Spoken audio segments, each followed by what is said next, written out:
അക്കര കൂടിയുണ്ട്. അനിൽ അക്കര, ഇന്നലെയാണ് റിപ്പോർട്ട് സമർപ്പിക്കേണ്ടത്. ഈ റിപ്പോർട്ടിൽ ഗൂഢാലോചന ഒന്നുമില്ലെന്ന് എം.ആർ. അജിത് കുമാർ DGPക്ക് നൽകിയ റിപ്പോർട്ടിൽ പറയുന്നുണ്ട്. എന്തുകൊണ്ടാണ് ഈ റിപ്പോർട്ട് നിങ്ങൾ വിശ്വസിക്കാത്തത്? അല്ല, ഇതിനകത്ത് വളരെ കൃത്യമാണല്ലോ. എം.ആർ. അജിത് കുമാർ ഈ പറയുന്ന പൂരം കലക്കിയതുമായി ബന്ധപ്പെട്ട വിഷയത്തിൽ ആരോപണ വിധേയനായി നിൽക്കുന്ന ഒരാളാണ്. അത് ഞങ്ങളല്ല അത് പറഞ്ഞത്. അത് LDF ഗവൺമെന്റിന്റെ പിന്തുണയ്ക്കുന്ന LDFന്റെ ഒരു MLA തന്നെയാണ് ഈ വിഷയം, എം.ആർ. അജിത് കുമാറിന്റെ വിഷയം പറയുന്നത്.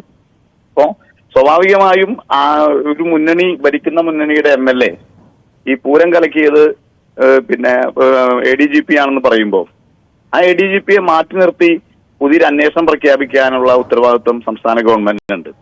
അത് അടിയന്തരമായി, അല്ലെങ്കിൽ അയാൾ നേരത്തെ തന്നെ ആ റിപ്പോർട്ട് അവതരിപ്പിക്കണമായിരുന്നു മറ്റു വിഷയങ്ങളില്ലെങ്കിൽ. അപ്പൊ ഇപ്പോ നൽകിയ റിപ്പോർട്ടിൽ ഈ പറയുന്ന SP-യുടെ ചില വീഴ്ചകൾ മാത്രമാണ് ചൂണ്ടിക്കാണിക്കുന്നത്. ഇതേ SP തന്നെ 2023 പൂരത്തിന് ഇത്തരത്തിലുള്ള വിഷയങ്ങൾ ഉണ്ടാക്കിയിട്ടുണ്ട്. ആ SP വീഴ്ച ഇങ്ങനെ നടത്തുന്ന സമയത്ത് ഈ SP മാത്രമല്ലല്ലോ, ഈ പറയുന്ന ADGP ഇവിടെ ഉണ്ടായിരുന്നു, അതുപോലെ തന്നെ IG ഇവിടെ ഉണ്ടായിരുന്നു, DAG ഇവിടെ ഉണ്ടായിരുന്നു. രാവിലെ മുതൽ ഘടകപൂരങ്ങൾ തടുക്കുന്ന സമയം മുതൽ തുടങ്ങിയ സമയത്ത് മുഴുവൻ തരത്തിലുള്ള പ്രശ്നങ്ങളുണ്ടായിരുന്നു. ആ വിഷയങ്ങളിലൊന്നും ഈ ADGPയോ അല്ലെങ്കിൽ കമ്മീഷൻ DAGയോ IGയോ ഒന്നും തന്നെ ഇടപെട്ടില്ല. ഇത് പർപ്പസ്ഫുള്ളി ആയിരുന്നു. പക്ഷേ ഇതുവരെ ഈ റിപ്പോർട്ട് സംബന്ധിച്ച്, ഈ റിപ്പോർട്ട് സർക്കാർ നേരിട്ട് പ്രഖ്യാപിച്ചാണ് അന്വേഷണം. അതിനു മുമ്പ് ഇത് സംബന്ധിച്ച് ഒരു പരാതി പോലും നിങ്ങൾ ഇതുവരെ നൽകിയിട്ടില്ല എന്നൊരു ആക്ഷേപം കൂടിയുണ്ട്. അല്ലല്ല, ഞാൻ ഉൾപ്പെടെ TN പ്രതാപൻ ഉൾപ്പെടെ മുരളീധരൻ ഉൾപ്പെടെ അന്ന് തന്നെ പൂരം കഴിഞ്ഞ അന്ന് തന്നെ ഞങ്ങൾ ഈ ആരോപണം ഉന്നയിക്കുകയും പിറ്റേ ദിവസം മുഖ്യമന്ത്രി ഈ അന്വേഷണത്തിന് ഉത്തരവിടുകയും ചെയ്തതാണ്. ആ ഉത്തരവിട്ട അന്വേഷണം റിപ്പോർട്ട് ഇത്രയും കാലം വന്നില്ല എന്നുള്ളത് യാഥാർത്ഥ്യമാണ്. അതിനിടയിലാണല്ലോ നമ്മൾ ഒരു ഗവൺമെന്റിനെ വിശ്വസിച്ചിരുന്ന സമയത്തുള്ള ഗവൺമെന്റ് തന്നെ ഭാഗമായ ഒരു MLA ഇത് അട്ടിമറിച്ചതാണ് എന്ന് പറയുന്ന പല വെളിപ്പെടുത്തലും ഉണ്ടാകുമ്പോഴാണ് ഇത്തരത്തിലുള്ള വിഷയങ്ങൾ ഉണ്ടാകുന്നത്. അപ്പൊ അതിനകത്ത് വളരെ കൃത്യമാണ്, അതിനകത്തൊരു ഗൂഢാലോചന ഉണ്ടായിരുന്നു.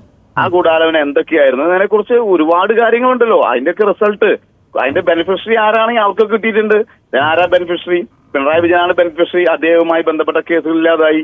ഇവിടെ BJP ഉൾപ്പെടെയുള്ള ആളുകൾ കരിവന്നൂർ വിഷയത്തിൽ വലിയ രീതിയിൽ സമരങ്ങൾ. ഇപ്പൊ അവരെവിടെയാണ്? ഈ PR അരവിന്ദാക്ഷ വെച്ച് ആരാണ് ആദ്യത്തെ റെയ്ഡ് നടത്തിയ AC മോദിന്റെ വീട്ടിലാണ്.